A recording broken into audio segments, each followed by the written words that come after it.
dia para você aí de casa nessa quarta-feira. Começamos agora o programa RF com você para todo o Brasil e o tema de hoje, muito importante, viu? Jogos virtuais. Baleia Azul, você se lembra? Desafio da asfixia, brincadeira do desodorante. Essa brincadeira é nova aí, né? Bom, tá curioso para saber o que vai ver hoje aqui, né? Então, olha só. Arte entre jovens. Tem ainda dicas de defesa do consumidor. E as principais notícias do dia. Bandidos adotam nova forma para esconder a droga. E é debaixo d'água. A venda de notas falsas pela internet. O RF com você está apenas começando. Apenas começando e com muita informação importante para você aí de casa, viu? Bom, o RF com você dessa quarta-feira está com muita informação, como eu já disse. Hoje vamos falar sobre os desafios aí da internet que levam adolescentes à morte. É um verdadeiro absurdo, né? No ano passado falamos tanto aí sobre o jogo da Baleia Azul. Também tem aqui um outro caso que vem chamando a atenção lá no Pará. Uma menina que chora lágrimas de sangue, gente. O que os médicos dizem disso, hein? Essa garota aí, um desafio para a medicina. Ainda hoje aqui no RF com você. E a previsão do tempo, o assunto também principal, jogos virtuais. Vocês se lembram o jogo da Baleia Azul, jogo da asfixia? Agora tem o desafio do desodorante, que já matou inclusive uma criança aqui no Brasil, viu? Vamos falar tudo isso, tirar todas as dúvidas com o psicólogo aqui ao vivo no estúdio. Vamos mostrar também uma notícia, vocês nem imaginam, onde os traficantes estão escondendo drogas para despistar aí a polícia. Adivinhem, isso mesmo, debaixo d'água, no mar. Era só o que me faltava, né? Vamos mostrar aqui essa notícia ao vivo, então. Vamos para a previsão do tempo? Pode colocar na tela. São Paulo, capital, previsão de chuva, mínima de 20, máxima de 27 graus. Em João Pessoa, mínima de 24, máxima de 31 graus, sol entre nuvens. E chuva em Goiânia à tarde, em mínima de 21, máxima de 30 graus. Agora as notícias, o pedido de habeas corpus do ex-presidente Lula foi negado por unanimidade pelo Superior Tribunal de Justiça. Agora Lula aguarda mais uma decisão da Suprema Corte. O relator Félix Fischer foi incisivo. A lei permite a prisão de Lula. Não se vislumbra a existência de qualquer ilegalidade na determinação de que o paciente venha, porventura, iniciar o cumprimento provisório da pena após esgotamento dos recursos em segundo grau. Ante exposto, denego a ordem de habeas corpus. Para os 5 ministros da 5ª turma do Superior Tribunal de Justiça, o início do cumprimento da pena depois do julgamento em segunda instância não fere o princípio de que o réu é inocente até o fim do processo. A visão do STJ é a mesma adotada pelo Supremo Tribunal Federal. Em 2016, o STF passou a permitir a prisão de pessoas condenadas em segunda instância. A defesa do ex-presidente espera que o Supremo reveja esse entendimento. A situação hoje do Supremo não pode permanecer com essa divisão em que concessão ou não de habeas corpus depende do sorteio do relator. O ex-presidente Lula depende agora de um habeas corpus que já está aqui no Supremo Tribunal Federal à espera de julgamento. O ex-presidente pode ter a prisão decretada assim que forem julgados os últimos recursos no Tribunal Regional Federal em Porto Alegre, onde ele foi condenado a 12 anos e 1 mês de prisão pelos crimes de corrupção passiva e lavagem de dinheiro, no caso do Triplex do Guarujá. E depois de quase 2 anos de investigações, a polícia chegou a uma quadrilha que aplica golpes em vendedores e compradores de carros de luxo em São Paulo. Endereço novo, golpe antigo. Agora, ainda mais luxuoso. Além dos carros caríssimos, o showroom da loja conta também com lanchas e motos aquáticas. Tudo para impressionar as vítimas. Ostentar, imprimir verossimilhança, da conta de que se trata de um local idôneo, quando na verdade é uma mera fachada. Em cada negócio feito pela Boutique Class, eram pelo menos 2 vítimas, o dono do veículo e o comprador. Os estelionatários entravam na internet e procuravam por pessoas interessadas em vender veículos luxuosos. Entravam em contato e diziam que podiam fazer o meio-campo, porque conheciam compradores. Só que para isso era necessário fazer um contrato de consignação. O carro era alienado, a outra pessoa pagava o carro, pagava o valor estipulado por eles, mas em contrapartida tinha posse do carro, mas não tinha propriedade. O golpe, em síntese, era empreendido dessa maneira.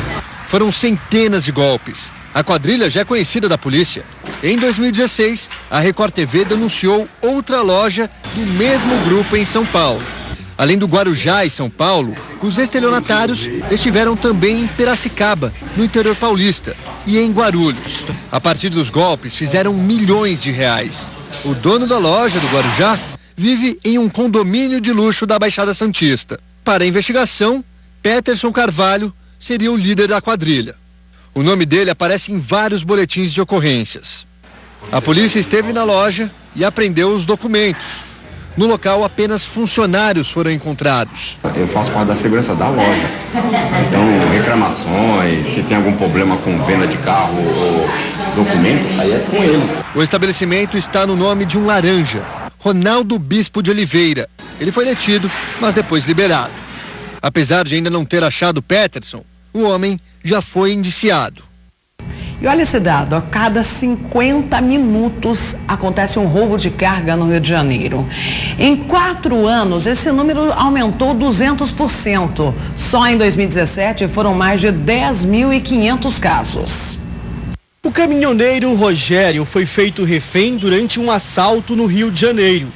Ele ficou 3 horas em cativeiro. A carga de cimento que ele transportava foi roubada por 4 homens armados. 2 deles numa moto. Abaixado o tempo todo, eles conversando entre código um com o outro dentro do automóvel, e eu abaixado o tempo todo, aí você não pode nem se mexer, né? O assalto foi na Avenida Brasil, próximo à comunidade da Pedreira, uma das regiões mais violentas da cidade. Toda a carga foi descarregada numa favela. A intervenção federal prometeu agir com rigor para prender os ladrões de cargas, mas eles continuam agindo livremente a qualquer hora.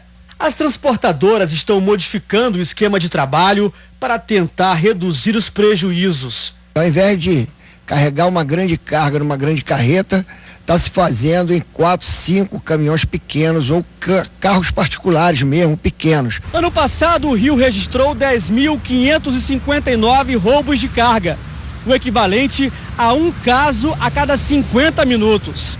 Com isso, a economia do estado teve um prejuízo equivalente a 607 milhões de reais. Nos últimos 4 anos, o número de roubos de carga no Rio aumentou 200%.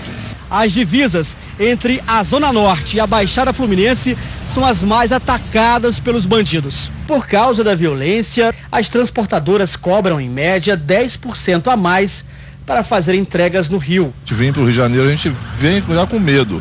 Mas tem um porém, temos que trabalhar, né? Para levar o pão para casa, né? E a gente vem, com a cara e a coragem. Sempre com coragem, né? E mais de 20 pessoas ficaram feridas em 2 acidentes que aconteceram em São Paulo e na região metropolitana.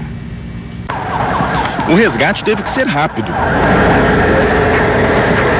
O motorista e um ajudante ficaram muito machucados depois que o caminhão deles, que levava toras de madeira, perdeu o freio na ladeira. Eles receberam os primeiros socorros ainda na rua. O caminhão derrubou o muro desta casa no Jardim Araruama, em Cotia, na Grande São Paulo. E ainda derrubou parte da varanda de outra casa do lado. Os moradores não se feriram, mas ficaram muito assustados.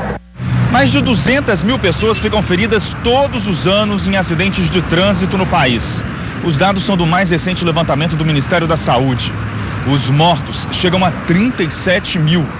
Isso coloca o Brasil como o 5º país no mundo com mais mortes no trânsito. Em Embu-Guaçu, também na região metropolitana, este caminhão betoneira carregado com cimento tombou em uma curva, invadiu a contramão e atingiu um ônibus que estava lotado. 25 passageiros ficaram feridos. O motorista do ônibus chegou a ser levado de helicóptero para o hospital, mas morreu em seguida. O passageiro que estava sentado logo atrás dele, um senhor de 77 anos, também morreu. Ainda falando em trânsito, em menos de 24 horas ocorreram 2 acidentes graves na rodovia Fernão Dias. Um acidente envolvendo um caminhão e um ônibus deixou 11 pessoas feridas no início da noite de ontem, no trecho entre Terra Preta e Mariporã, da rodovia Fernão Dias. Segundo a Polícia Rodoviária Federal, o coletivo bateu na traseira do caminhão. Eles seguiam sentido São Paulo. Equipes de resgate de Mariporã e Atibaia trabalharam para socorrer as vítimas. O trânsito ficou interditado e o congestionamento foi grande. Muitos estudantes da região que seguiam de carro para São Paulo desistiram da viagem. Hoje de manhã, outro acidente com vítima fatal ocorreu na rodovia. Foi no quilômetro 15, em Bragança Paulista. Uma caminhonete de Campinas transitava pela rodovia quando se deparou com trânsito lento devido a obras na pista. Não houve tempo de frear e a caminhonete colidiu na traseira de uma carreta. O condutor do veículo chegou a ser socorrido, porém, devido a lesões extensas no crânio e pescoço, acabou morrendo no local. E o Ministério Público do Mato Grosso do Sul flagrou escolas caindo aos pedaços, na cidade de Bela Vista. Pode colocar imagens. Um verdadeiro absurdo. Olha o descaso. Olha a situação das paredes. Olha as salas de aula completamente abandonadas. Os livros também estão estragando na biblioteca, que está tomada pela umidade e pelo mofo. A cidade fica a 320 quilômetros da capital, Campo Grande. Também existe a denúncia de falta de merenda para as crianças. O Ministério Público Estadual entrou com uma ação contra a prefeitura. E você vai ver agora um caso que está ficando comum em gabinetes espalhados por todo o Brasil. Uma assessora de um deputado de Goiás com salário de R$10 mil por mês foi flagrada fazendo caminhadas e indo ao supermercado em horário de trabalho e agora, por decisão da Justiça, vai ter que devolver o valor dos salários. O horário de trabalho da servidora pública é das 7 da manhã à 1 da tarde, mas ela foi flagrada fazendo uma caminhada pela manhã ao lado do marido, o ex-secretário municipal de trânsito de Goiânia, Miguel Thiago. No dia 12 de dezembro, em horário comercial, ela foi às compras. Às 8h58 estava numa papelaria, às 9h55 no supermercado. Depois pegou um táxi e voltou para casa. No dia 13, ela chegou da caminhada às 9h04 da manhã. No dia 14, repete a rotina, sai às 8, volta depois de 1 hora de exercício e não sai mais de casa. Mas na ficha de ponto da funcionária não constam faltas. Pode ter até mesmo um crime de falsidade ideológica previsto no artigo 299 do Código Penal. As fotos foram feitas pelo Serviço de Inteligência do Ministério Público de Goiás. O cargo atual de Lindomar Maria de Jesus Silva é de assessora do deputado estadual Luiz César Bueno, com salário de quase R$10 mil. Mas, na verdade, ela é dona de casa. Por isso, a promotora pediu a devolução do salário da funcionária fantasma. Um total que supera os R$140 mil.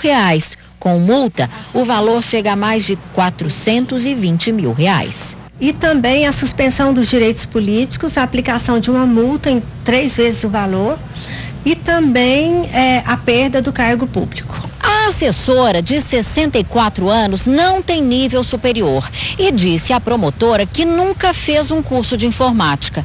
Mesmo assim, alegou que monitora as redes sociais do deputado e que de casa também faz ligações telefônicas para eleitores. Mas ela disse que não tem domínio de informática, nunca fez curso. Olha, esse dado que você me diz, ele não está nos autos. E ela executa um trabalho que merece de fato os R$10 mil que ela recebe por mês? Ela trabalha na Assembleia desde 2003. Por ser uma função de confiança, nós estamos mantendo a remuneração que recebia. Isso é mais comum do que a gente imagina, infelizmente, aqui no Brasil, né? Daqui a pouco mais notícias aqui no RF com você. A cúpula da Segurança Pública no Senado se reúne para discutir uma saída para combater a violência no país. A ideia é aprovar um pacote de medidas, mas muitos projetos ainda estão engavetados. Vamos ver. O ministro Raul Jungmann, o diretor da Polícia Federal, Rogério Galoro, e o ministro de Segurança Institucional, Sérgio Ettigoyen, participaram no Senado de uma rodada de debates sobre projetos de segurança que devem ser votados nas próximas semanas. Mas além desse pacote de segurança, há centenas de outros projetos na área que estão parados há anos sem que tenham um destino. No Senado, 43 propostas esperam na fila da Comissão de Constituição e Justiça. Já aqui na Câmara, são 139. Isso sem contar os projetos que estão prontos para serem votados em plenário. Como que aumenta a pena para quem chefia motim em presídio, parado há 17 anos. O projeto que restringe o chamado saidão, o que reduz a maioridade penal e o que acaba com a progressão de penas para crimes hediondos também estão esquecidos. Já a proposta que foi aprovada em outubro do ano passado no Senado, que altera a lei de execuções penais e pretende reduzir a superlotação nos presídios, não tem previsão de quando entra na pauta por aqui. O problema é que muitas vezes a discussão se faz na Câmara e ao chegar no Senado ela para, outras vezes se faz no Senado, ao chegar na Câmara ela para.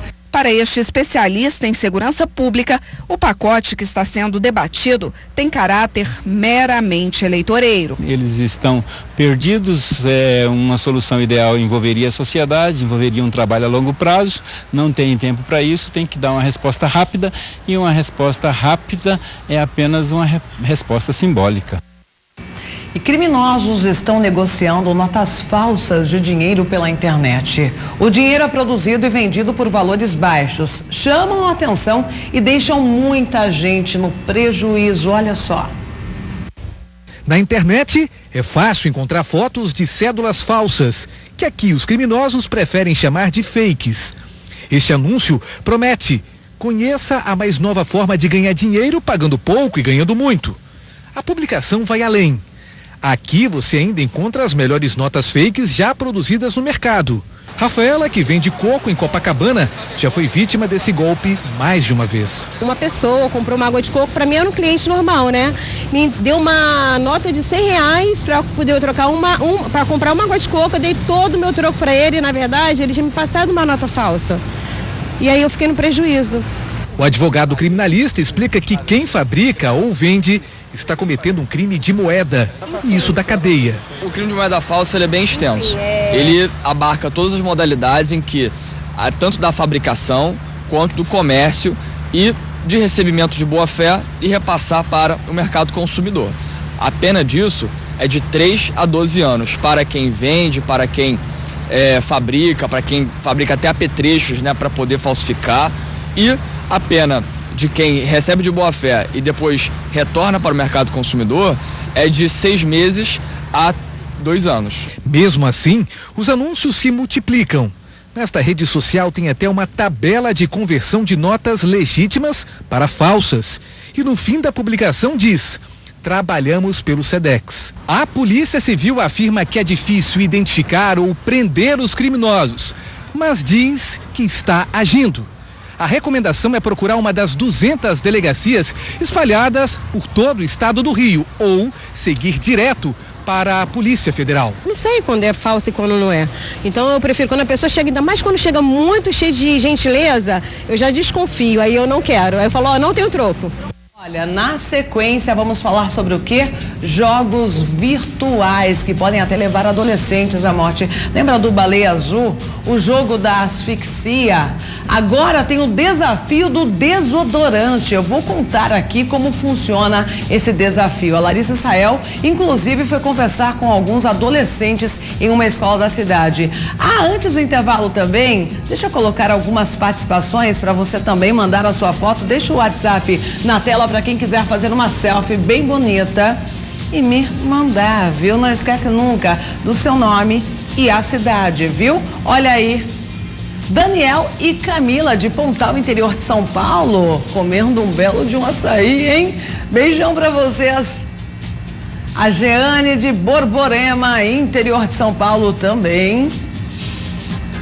Ô Rodrigo Júnior, que bebezinho mais lindo de Guimarães. Enquanto os pais assistem o RF com você, ele está aí nanando, coisa linda. Amei essas primeiras participações, viu? Você pode mandar também para o nosso WhatsApp, coloca na tela 19971024854. Você pode mandar também a sua dúvida, a sua pergunta ou contar aí sobre os desafios da internet. Você já recebeu algum convite?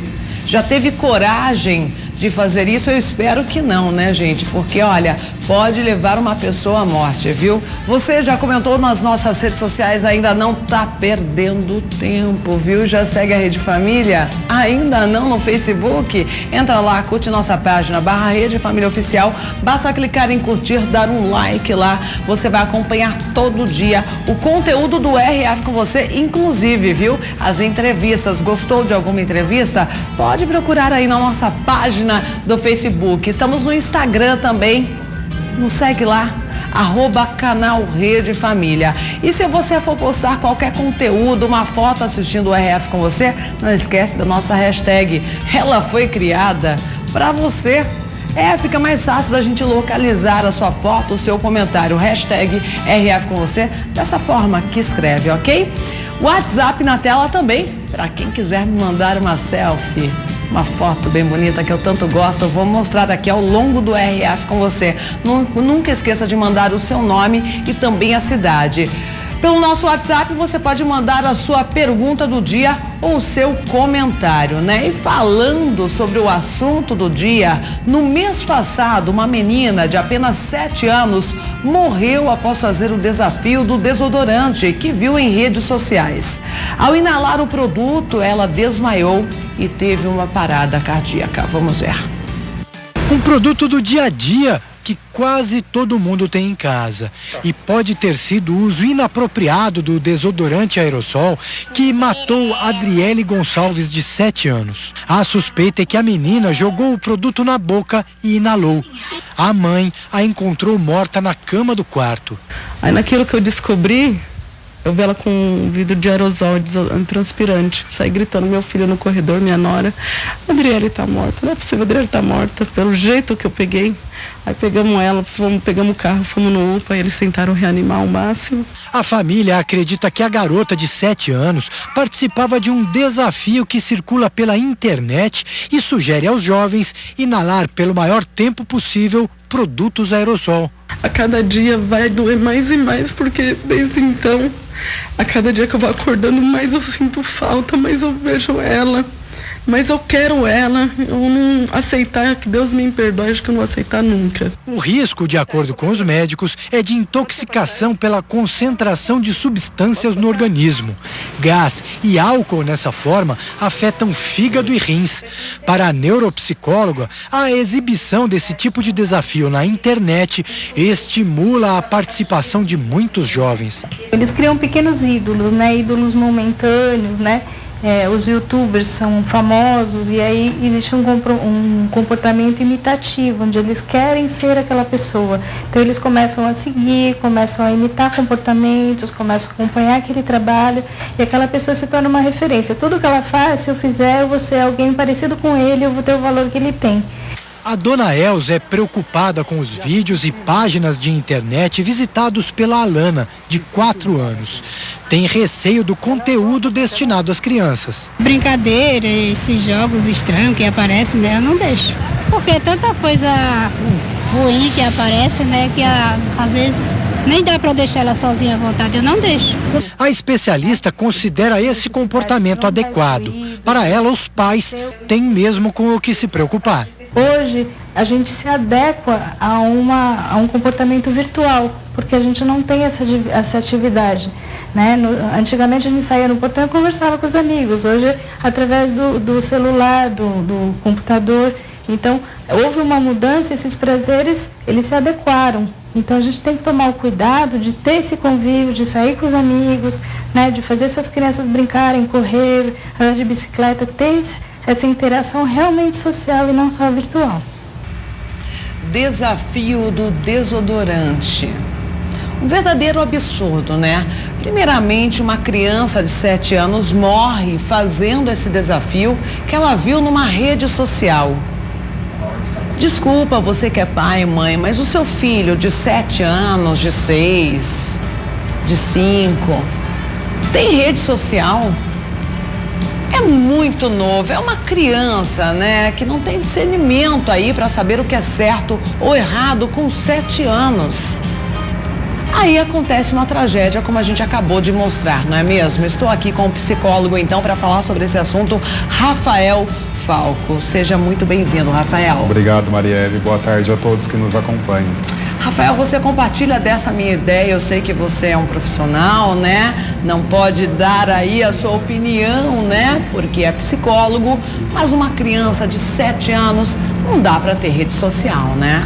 Eu concordo plenamente, inclusive não é recomendável que uma criança nessa idade tenha acesso a esse tipo de plataforma.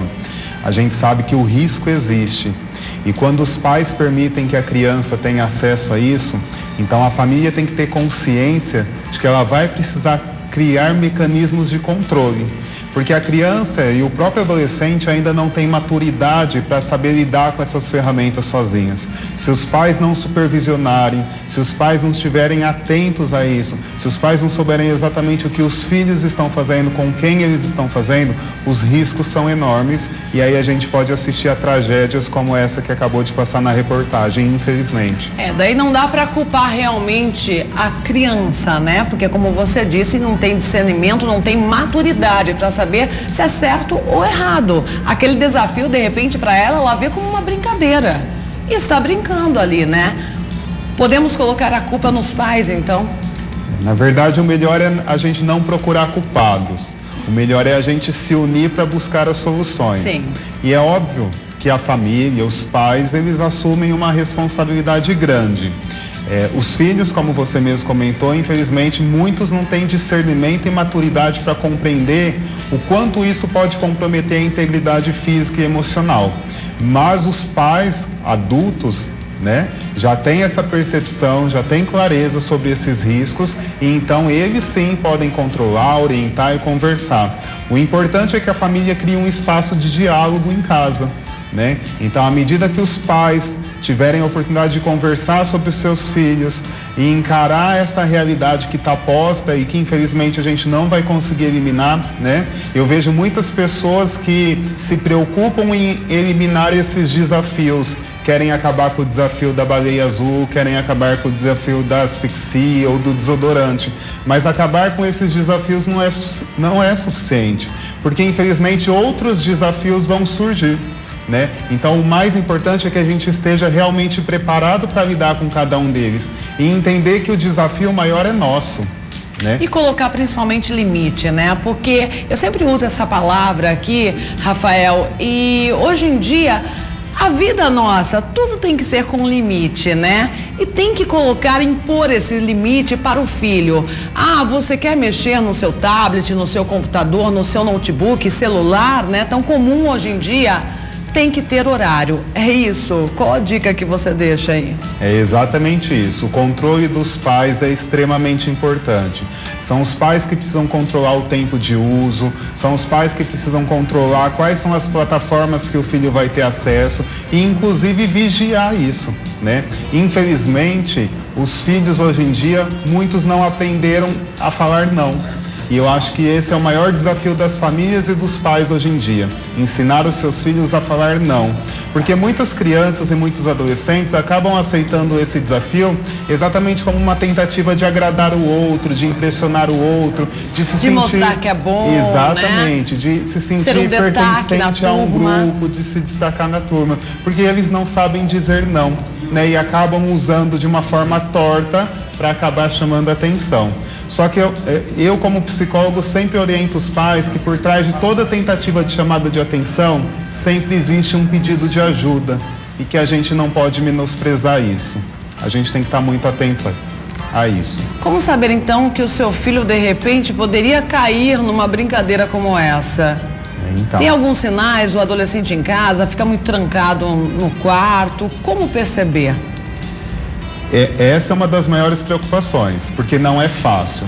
Por isso que exige muita atenção dos pais. É importante que ele fique atento a alguns sinais, que eles existem, mesmo que às vezes acabe passando despercebido, porque infelizmente nós adultos andamos muito distraídos. Nós temos que estar mais atentos.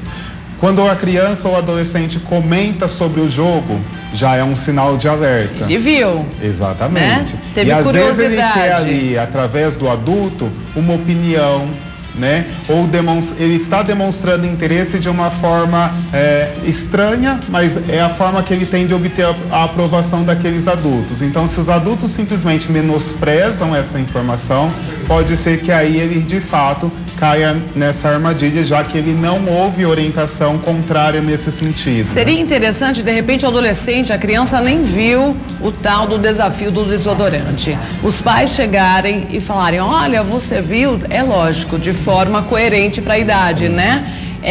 Você viu o que está acontecendo, esse desafio, já matou uma criança, ou o pai vai estar chamando mais atenção ainda para esse problema? Os pais precisam chamar atenção, porque o problema conversar, existe. sentar Exatamente. E conversar. O diálogo é sempre o melhor caminho. E é muito importante que as crianças e os adolescentes recebam essa orientação da própria família. Os pais, melhor do que ninguém, convivem a maior parte de tempo com os seus filhos e sabem exatamente das particularidades de cada um. Então, em casos de isolamento, crianças que são muito retraídas, introspectivas, ou quando a criança costuma usar roupas muito longas, mesmo nos dias muito quentes, ela tem essa necessidade de se esconder. É importante que os pais estejam atentos a esses sinais. E quando a gente fala sobre o assunto, a gente enfrenta o problema de frente, que eu acho que é o mais importante.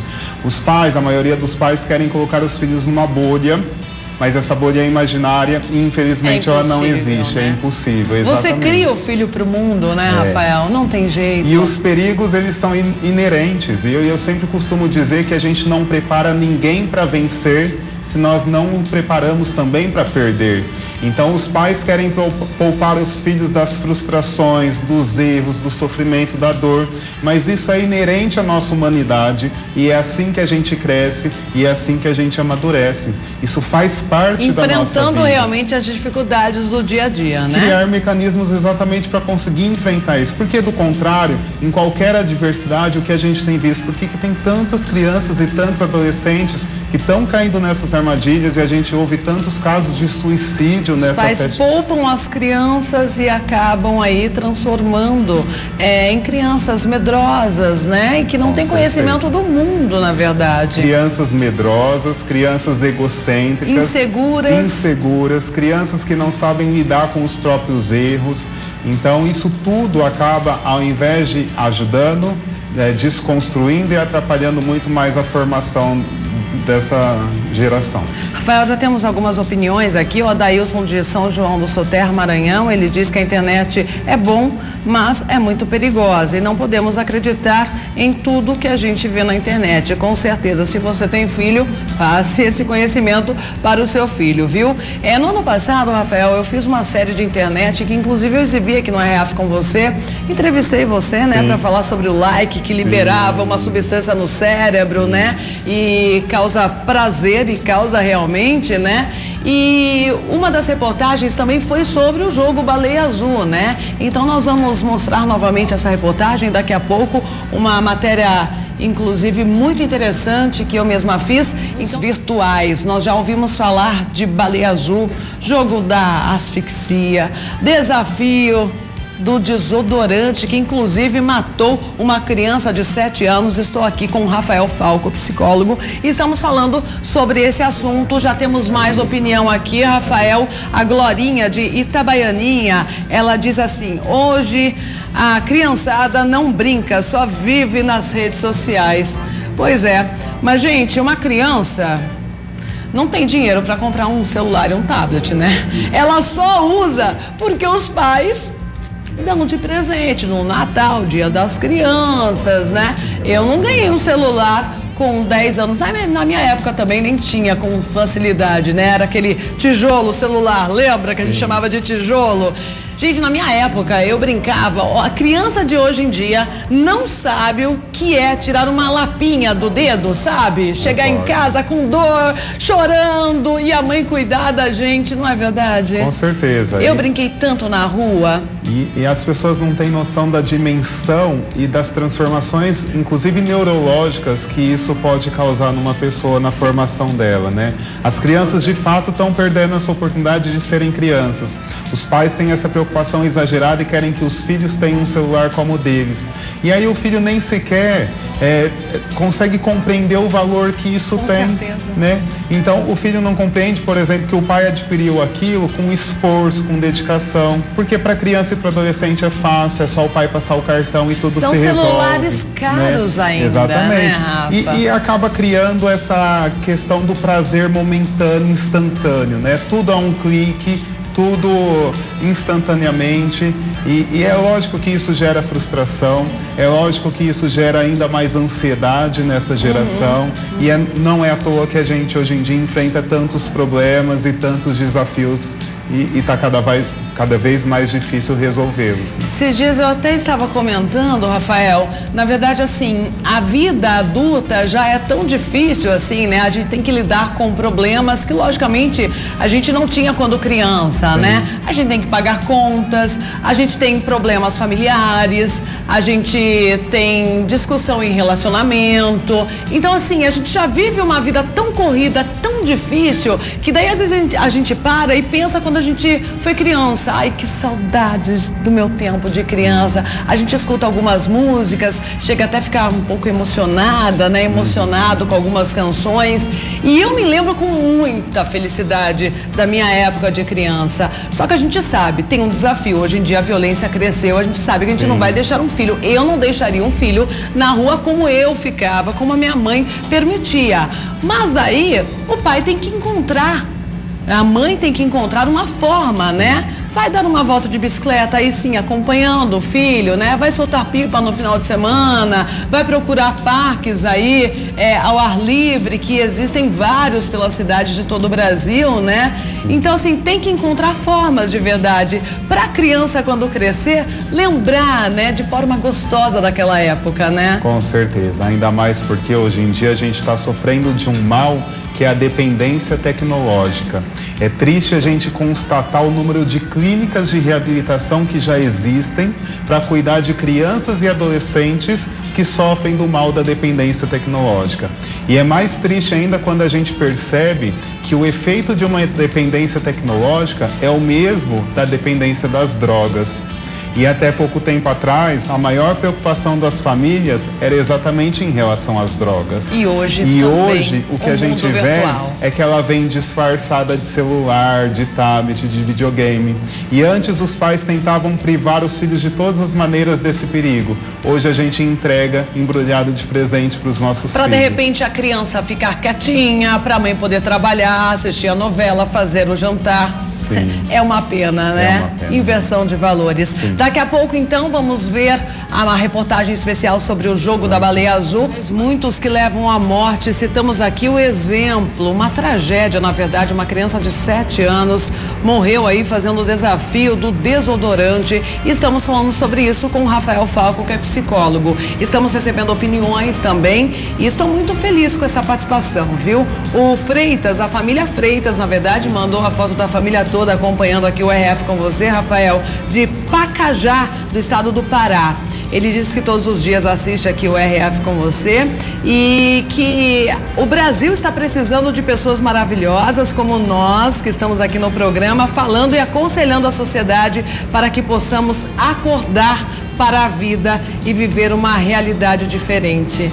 Agradeço. Ótima opinião, carinho, né? sim. É isso mesmo. E nós estamos aqui para levar, sim, gente, o melhor da informação para você aí de casa. Inclusive, nós vamos conversar com os alunos, porque o Rafael, além de psicólogo, ele também é professor.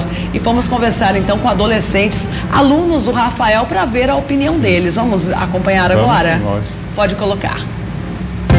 Marielle, hoje nós viemos até uma escola em Limeira para conversar com os adolescentes sobre esses jogos virtuais.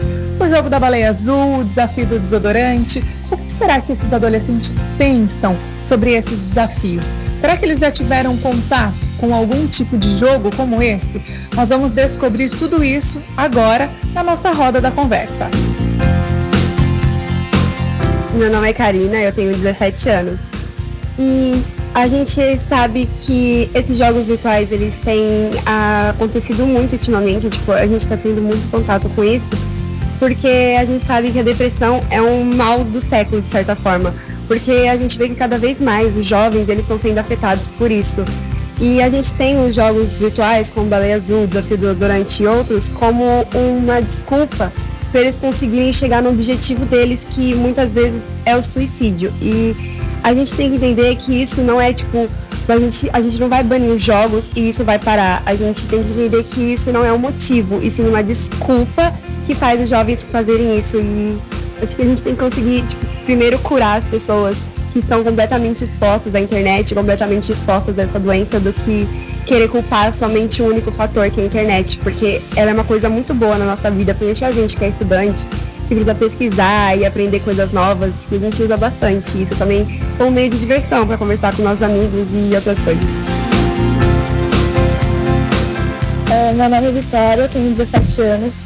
E eu acho que além dos jovens que sofrem com isso por uma forma de pressão da sociedade, as crianças também estão muito expostas a determinadas coisas que não são necessárias para a idade delas. Eu acho que a liberdade que os pais dão, de certa forma, acaba atrapalhando, porque elas ficam muito focadas em, por exemplo, uma internet e ver o que está acontecendo no mundo e querer copiar, porque a criança tem um próprio instinto de querer fazer igual o mais velho. E eu acho que isso é um pouco preocupante, de certa forma, porque aonde que a gente vai parar se continuar assim? Meu nome é Júlia, tenho 17 anos e, completando o que a Vitória falou, eu acredito que as crianças, como elas estão muito expostas, como elas ainda estão aprendendo como funciona esse mundo, eu acho que os pais deveriam muito mais participar na vida das crianças, dos adolescentes, como amigos, querendo entender o que está acontecendo com eles, para eles chegarem nesses jogos e fazer o que eles estão fazendo.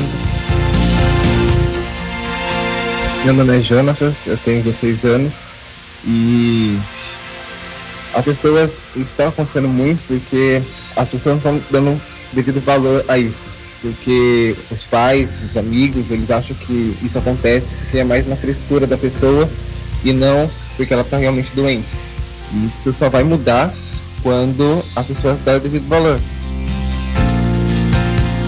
Oi, meu nome é Júlia, eu tenho 15 anos e eu concordo muito com a opinião das meninas, ainda mais complementando assim, por causa que as pessoas hoje em dia elas acabam sendo muito influenciadas, o que acaba tornando um pouco mais difícil o tratamento, por causa que elas acabam acreditando mais nos amigos, sendo que os amigos têm a mesma idade e não têm tanta experiência de vida igual os adultos. Então, eu acho que elas deveriam confiar mais nos pais e conversar mais com eles para poder ter um entendimento melhor e conseguir aprender mais coisas e para não deixar que nada de mal aconteça com elas.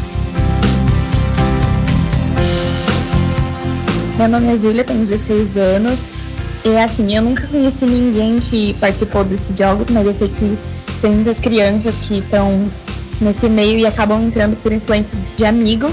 E eu acho, como as meninas falaram, que os pais precisam estar mais presente nesse momento e ajudar, ser mais amigo. Meu nome é Vitor, eu tenho 16 anos e eu acho que eu concordo com todo mundo e eu acho que a internet está aí para ajudar muito nas pessoas e esse é um lado muito ruim da internet, que a internet pode fazer tantas coisas boas e as pessoas estão usando para fazer essas coisas e eu acho que é ruim. Meu nome é Gustavo, tenho 15 anos e eu concordo muito com o Vitor, porque a internet ela pode ser benéfica para você de muitas formas. Ajudando você a fazer trabalho na escola, por exemplo, a pesquisar coisa que você não sabe. Tem muita gente aí usando pro mal, assim, por algum modo, porque tem muita gente morrendo, tem muita gente ficando ferida e muita coisa ruim acontecendo com o uso da própria internet. Foi criada para ser uma coisa boa para a humanidade, está sendo usada para um lado meio ruim. Marielle, já deu para perceber que esse assunto gera um debate muito grande entre os adolescentes. E agora a gente quer saber a sua opinião também aí no estúdio.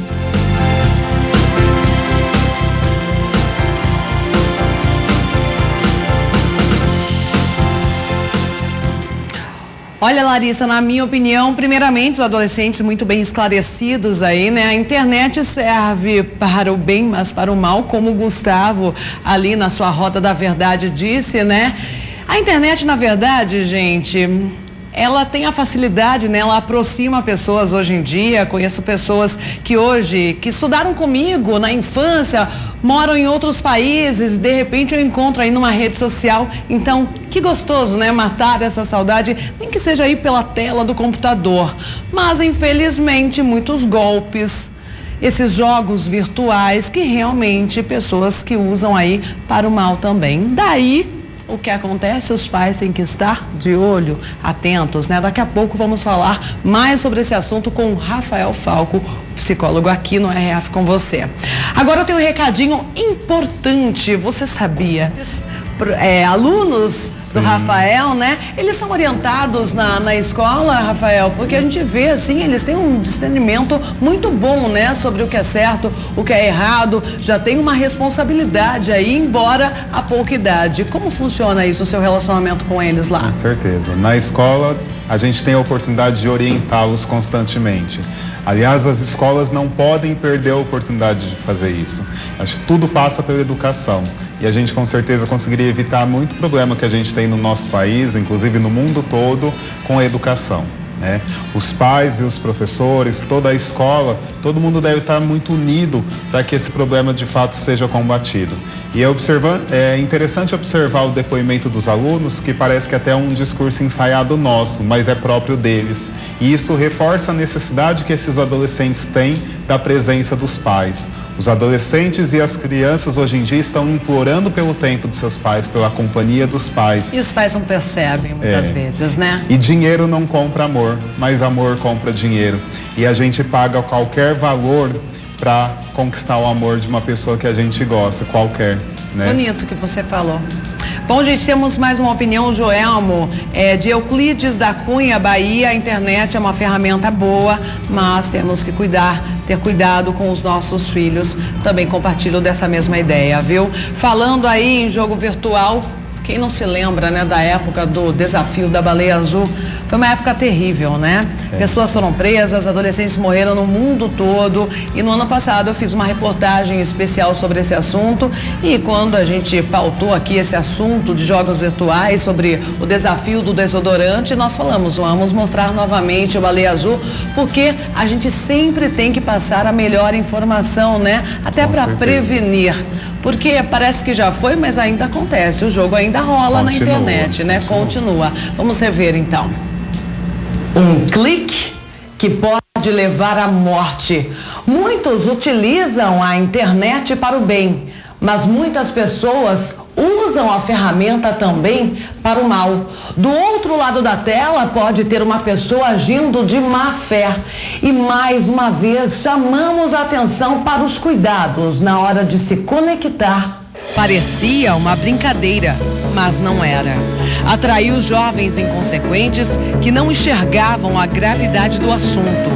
Em quase todos os estados do Brasil foram registrados casos de adolescentes que se envolveram com este jogo virtual. Uma pessoa chamada de curadora era quem enviava a mensagem para o jovem participar do jogo.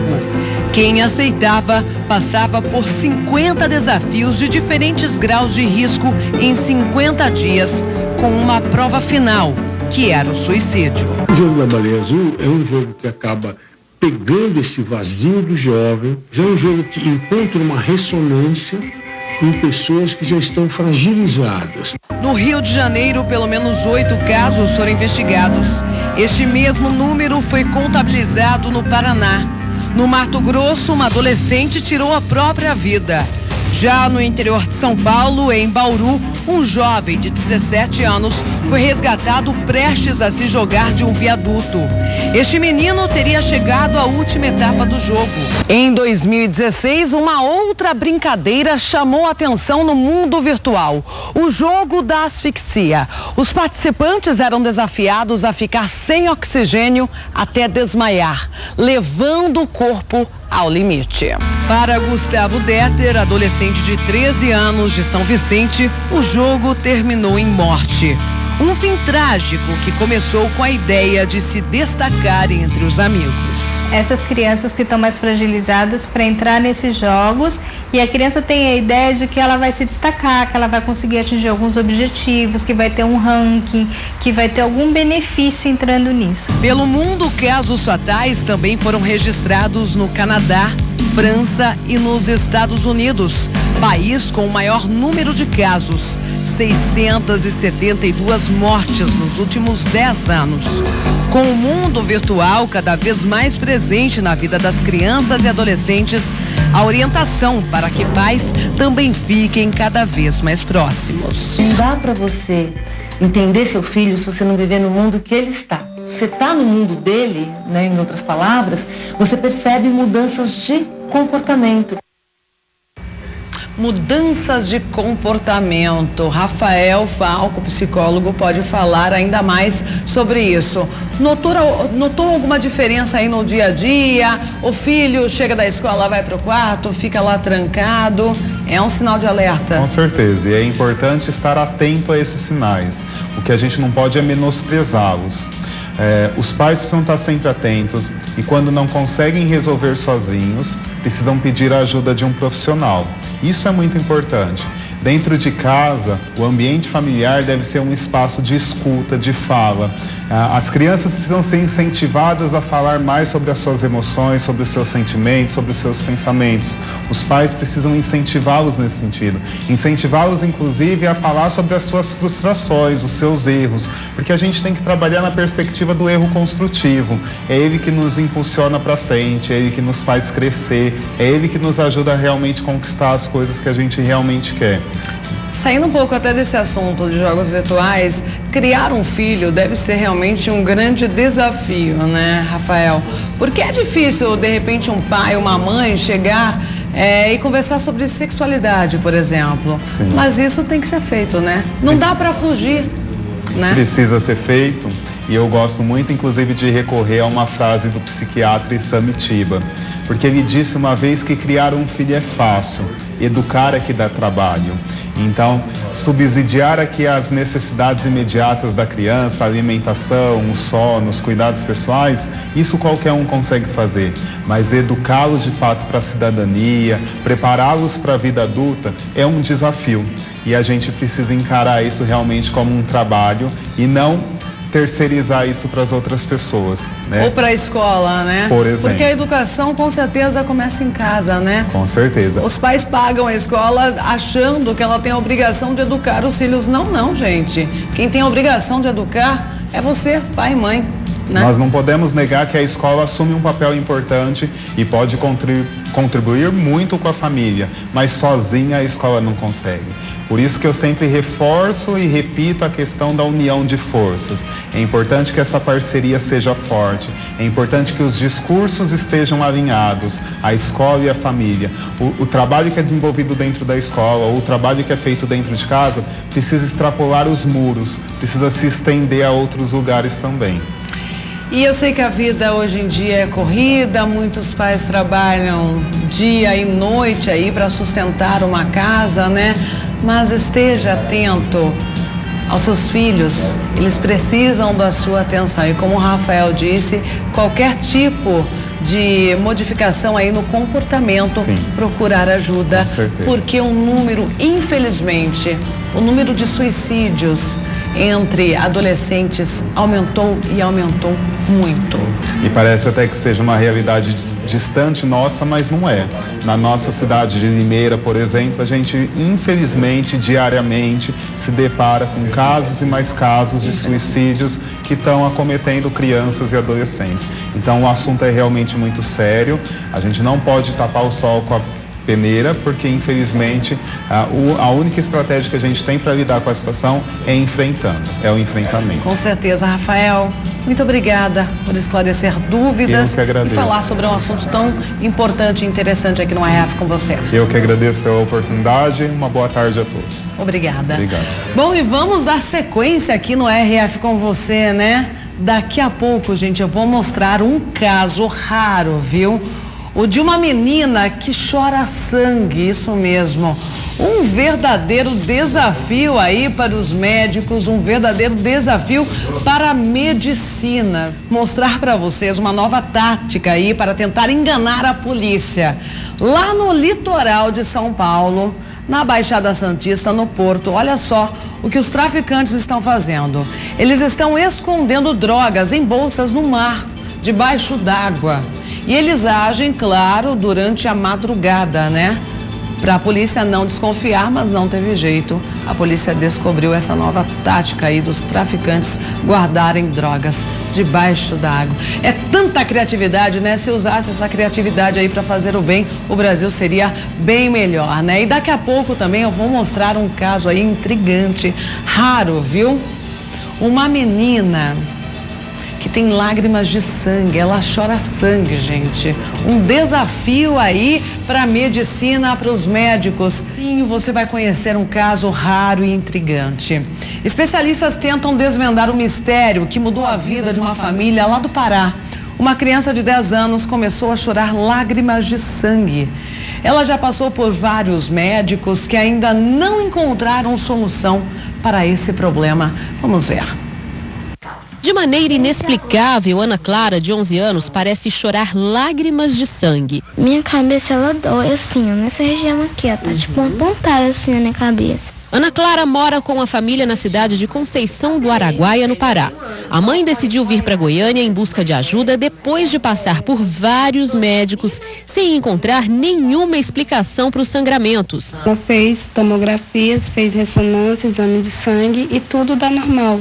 Nenhum exame deu alteração. O problema da Ana Clara começou no dia seguinte a uma briga que ela teve com um colega de escola por causa de um assento no ônibus do transporte escolar. Ele bateu a cabeça dela contra uma barra de segurança do veículo.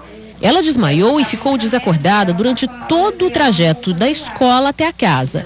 Chegando lá, percebeu que não estava enxergando direito. Foi parar no hospital e no dia seguinte começaram os sangramentos. Há 3 meses, a menina sofre com o sangramento de olhos e ouvidos. Antes, eles aconteciam a cada 3 dias. Mas desde que ela chegou a Goiânia, há 1 mês, em busca de tratamento, a situação piorou. Ela passou a ter sangramentos diários e quase sempre quando fica nervosa ou passa por algum tipo de estresse. O médico ouvido pela nossa reportagem não examinou a criança, mas explica que um líquido cerebral pode estar vazando em função da pancada na cabeça. Quando acontece a fratura da base do crânio, essa região pode comunicar o líquido dessa região com outras regiões, cavidade nasal, cavidade auditiva, cavidade ocular, e aí dá esse aspecto de como se estivesse chorando sangue. A menina já foi atendida no Hospital de Urgências de Goiânia, onde fez mais uma tomografia e nenhuma anomalia foi identificada. Todos que eu já passei só fala que tá normal, não tem motivo dela estar sangrando. É claro que a gente torce aí e espera que tudo termine da melhor forma possível, né? Já estamos na reta final do RF com você, mandou a foto? Bom, a produção tá falando, Marielle, não dá tempo sim de passar apenas algumas, vamos lá. Adailson, um beijão pra você de São João do Soterra, Maranhão. Daniel de Piracicaba, interior de São Paulo, ótima quarta-feira. A Glória e a Nicole de Itabaianinha, Sergipe, lindas. Marcelo de Campinas, interior de São Paulo, super abraço pra você, Marcelo. Beatriz e Marco Júnior de Anápolis, Goiás. Não dá mais tempo? Não, se você mandou amanhã, prometo, inicio o RF com você com a sua foto, hein? Eu volto amanhã, se Deus quiser.